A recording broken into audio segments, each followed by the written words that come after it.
जो शरीर की प्रत्येक इंद्री के द्वारा भगवान की भक्ति रस का पान करे वही गोपी कहलाती है। दिन दिन भक्ति भाव बढ़ता चला गया गोपियों का। जिस समय घरों में बाल आए और दध दूध जमाया करती थी,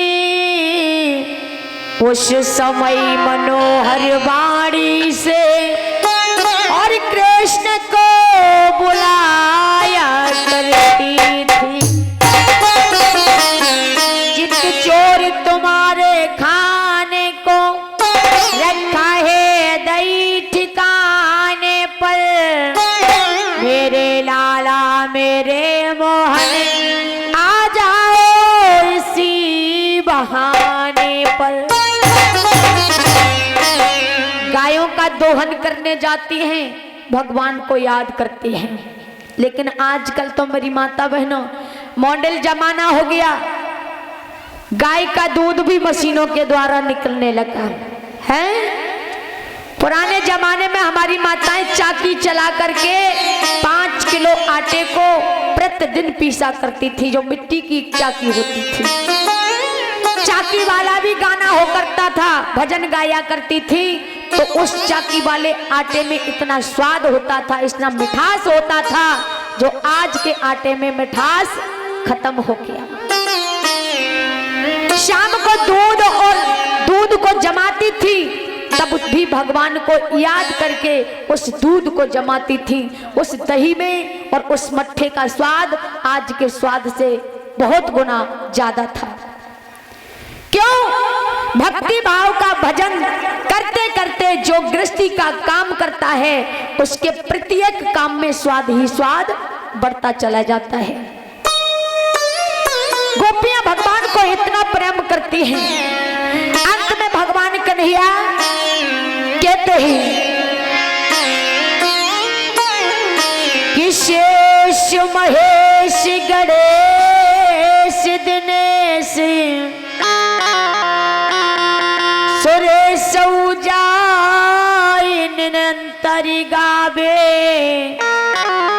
जाहि अनादि अनंत अखंड अभेद सुवेद सुवेद बतावे।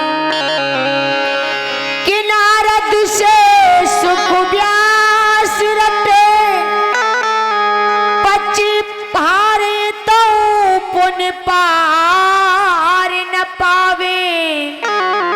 बाही अहिर की छोहरिया छचिया भर छाछ पे नाच नचावे। गोपियों का ऐसा प्रेम है, गोपियों जैसा प्रेम न भगवान से आज तक किसी ने किया न कर पाएगा। प्रत्येक काम में भगवान का नाम था। अब भगवान कन्हैया को माखन बुला बुला करके खिलाती थी, अब माखन खाने की लत पड़ गई। अब भगवान किसी भी गोपी के घर में माखन नहीं छोड़ते, माखन नहीं छोड़ते हैं। अब तो सास और ननद के डर से गोपियां यशोदा मैया के यहाँ पर उल्हाना देने जाते हैं। कहते हैं अरे ओ मैया याद न तो तेरो लाला यानी सयानो भयो ता दिन से इस गोकुल के यहाँ माखन ही माखन खत्म होता चला जा रहा है। अब तो भगवान कन्हैया चिढ़ जाते हैं। पहले तो बुला बुला करके माखन खिलाती हो और माखन खिलाने की आदत पड़ गई खाने की, तो मेरी मैया से शिकायत करती हो। अब तो भगवान कन्हैया ने एक मंडली बनाई और मंडली बना करके एक शीला नाम की भाभी के यहाँ पर चोरी करना प्रारंभ किया। इधर गोपी जल भरने के लिए गई थी।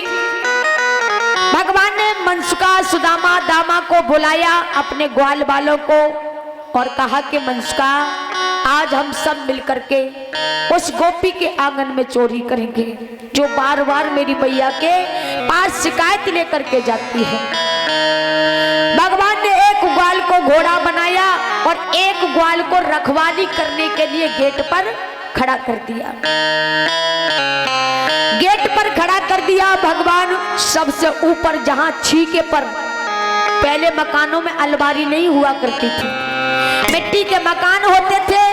दूध और दही को बिल्लियों और कुत्तों से बचाने के लिए एक रस्सी का छीका बना दिया जाता था, हैं? और लटका दिया जाता था।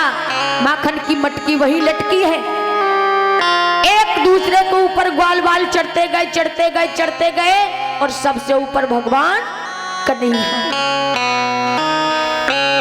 सब एक दूसरे को माखन खिलाने लगे। नीचे वाला ग्वाला जिसके हाथ भी जमीन पर और टांगे भी जमीन पर, अब बेचारा खाए तो खाए कैसे?